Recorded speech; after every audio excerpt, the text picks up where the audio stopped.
Շնորհակալություն, հարգելի կառավարություն, հարգելի գործընկերներ, անկեղծորեն ես ակնկալում էի, որ այսօրվա հարց ու պատասխանի հիմնական թեման լինելու էր Արցախյան ճակատում ստեղծված իրավիճակը եւ ընթացող զարգացումները, որովհետեւ ավելի կարեւոր հարց այս պահին իսկապես չկա։ Եվ ցանկանում եմ հարցս ուղղել կառավարությանը, հավանաբար արտաքին գործերի նախարար հարգարժան պարոն Նալբանդյանին։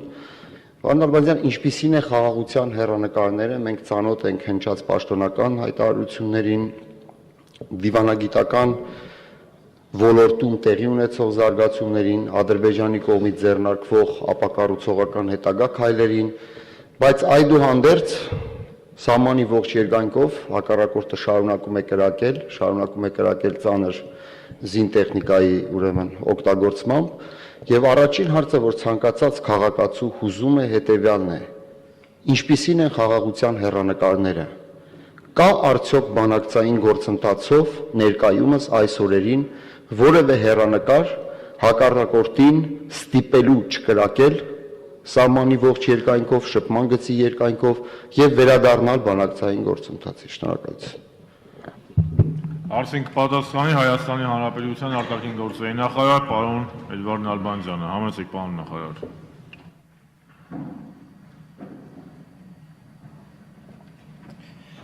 Շնորհակալություն ձեր հարցի համար, պարոն Ֆարմանյան, իհարկե դուք խոսում եք հեռանկարների մասին բանակցային գործընթացի եւ հեռանկարները բանակցային գործընթացի կապված են նրա հետ, որպեսզի առաջի հերթին վերացվեն այն հետևանքները, որոնք ստեղծվեցին Ադրբեջանի կողմից անձնազերծած ագրեսիվ լայնածավալ ռազմական գործողությունների արդյունքում Արցախի դեմ եւ հենց դրա մասին է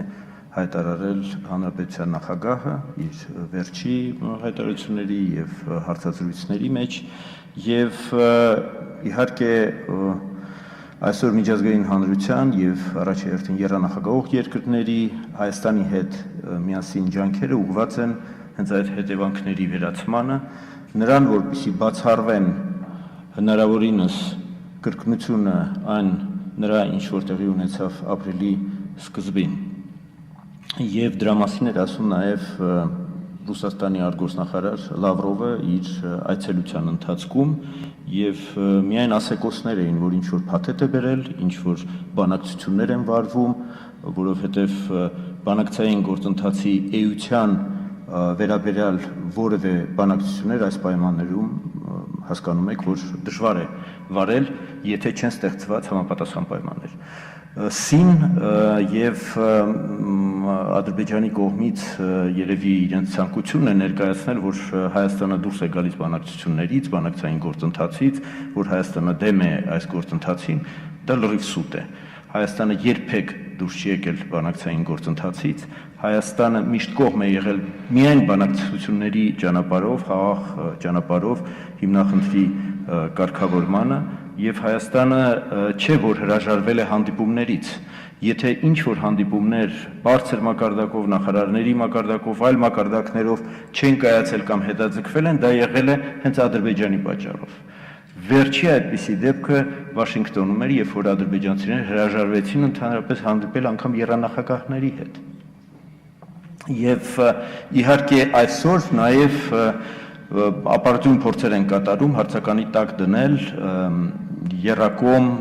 զինադադարի ուժի մեջ գտնվելը։ Դրա փորձեր կատարվեցին դիվանագիտական կուլիսներում, Վիեննայում, Նյու Յորքում եւ համապատասխան արձագանք եղավ եռանախագահների կողմից։ Եռանախագահները ասացին այն, ինչ որ մենք ենք ասում, որ եռակողմ անժամկետ զինադադարի համաձայնագրերը, որոնք կնքվել են 94-95 թվականներին զինադադարի հաստատման եւ ամրապնդման ուժի մեջ են եւ անխտիր պետք է իրականացվեն դրանց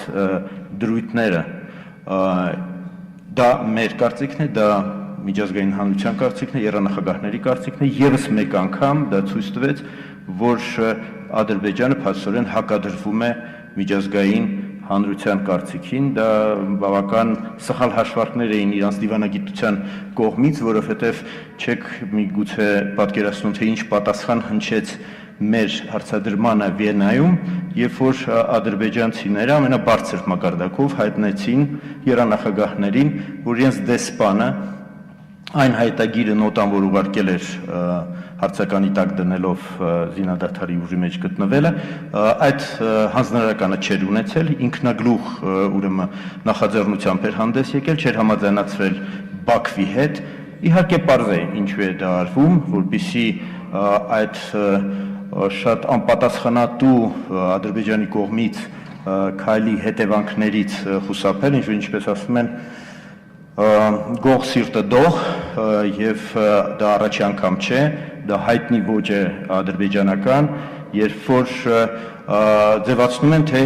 երբ որ բան չունեն պատասխանելու, որ տեղյակ չեն։ Տեղյակ չէին ամսի 2-ին։ Պարոն նախագահ, ներողություն եմ խնդրել, շուտ անցնել ձեր ժամանակը, հնարավորություն տանք պարոն Ֆարմանյանը արձագանքի, դուք ելիք խոսեք։ Շնորհակալություն պարոն Ալբանդյան, ըստ էության այն հանգամանքները, որ դուք շարադրեցիք, խոսում են բանակցային ճանապարհով Ադրբեջանի կողմից հռչակված նպատակների անիրագործելիության մասին եւ ռազմական ագրեսիան Ադրբեջանի մեջ ըստ էության բանակցությունների սեղանի շուրջ ցախողման ամենալավ օրինակն է եւ ես ձեզ հետ համաձայն եմ, որ միջազգային հանրության գնահատականներում կա գոնե ընկալման մեջ, բայց խոշոր հաշվով, եթե Ադրբեջանը ստեղծված իրավիճակում անգամ շարունակում է իր ակնհայտ սադրիչ բնույթով եւ ակնհայտ ապակառուցողական քայլերը, ինչպես ԵԱԿ շրջանակներում այդ ցիրկուլյարն էր զինադատարի համաձայնագրի հետ կապված, ինչպես ՄԱԿ-ում շրջանառության մեջ դրված փաստաթղթերն են, համաձայնվեք պարոն Ալբանդյան, որ միջազգային հանրությունը իդեմս ԵԱՀԿ նախագահող երկրների որպես մանդատ ունեցող միջազգային միջնորդներ կարելի է ակնկալել, որ կարիք կա առավել հասցեական, անվանական որակումների, պիտակավորումների եւ այլն։ Հակառակ պարագայում Բաքվում ստեղծվում է տպավորություն, որ միջազգային հանրության կողմից, այսպես ասած, ոչ անվանական, ոչ հասցեական գնահատականները խոշոր հաշվով իրենց մեջ նաեւ պարունակում են որոշակի carte blanche ձեռնարկելու գործողություններ, որոնք մի կողմից կարող են ապակայունացնել տարածաշրջանի անվտանգության տեսանկյունից, երկրորդ հերթին կասկածի տակ դնել ուրեմն խաղաղ բանակցային գործընթացը։ Իսկապես հանրապետության նախագահը, ինչպես դուք մեջբերեցիք, նշել է այն բանակցային գործընթացում ստեղծված իրավիճակը, ես էլ եմ այն կարծիքում, որ իսկապես բանակցություններին այլընտրանք լինել չի կարող, որովհետև պատերազմը լուծում չէ, բայց դրա համար իսկապես բավականաբար դուք էլ նույն կարծիքին եք, արտահայտվել եք, որ անհրաժեշտ է, որպեսզի Ադրբեջանը ապացուցի իր հավատարմությունը խաղաղ կարգավորմանը։ Պարոն Ֆարմանյան, ես ձեզ հետ համաձայն եմ, բայց ես շարունակեմ ինչ որ ցանկանում էի ասել, դա նա է, որ Ադրբեջանը ձևացնում է, որ տեղյակ չէ, ինչպես դա եղավ ապրիլի 2-ին, որ իբրև թե տեղյակ չէին, որ սանձազերծել են այդ լայնածավալ գործողությունները Արցախի դեմ, որ տեղյակ չեն, թե ինչքան զոհ են տվել այդ արկածախնդրության արդյունքում, տեղյակ չեն, թե ինչ է նշանակում այն առաջարկը, որը վերաբերվում է հրադադարի խախտումների հետաքննության մեխանիզմի ստեղծման, տեղյակ չեն եռանախագահող երկրների Լեռնային Ղարաբաղի հիմնախնդրի կարգավորման վերաբերյալ 5 հայտարարություններից եւ այլն։ Ես կարծում եմ այդ անտեղյակների համար կարող ենք հիշեցնել, որ տեղեկություն չունենալը չի ազատում պատասխանատվությունից եւ համաձայն լինելով ձեզ հետ ես կարող եմ ավելացնել, որ ժամանակն է եկել, որ միջազգային հանրությունը կոնկրետ քայլեր ձեռնարկի, որպեսզի կարգի հրավիրի Ադրբեջանին եւ վերադարձնի կառուցողական դաշտ եւ այն ժամանակ հնարավորություն կլինի նաեւ բանակցային գործընթացը շարունակել, իսկ այսօր մեր հանդիպումները եւ քննարկումները վերաբերվում են նրան, ինչպես այն հետևանքները հաղթահարել, որոնք ստեղծել են Ադրբեջանի այս ագրեսիայի արդյունքում։ Շնորհակալություն։ Շնորհակալություն, պարոն նախարար, հաջորդ հարցի համար ձայն տրվում է Խաչատուր Քոքոբելյանին, երրորդ խոսափող։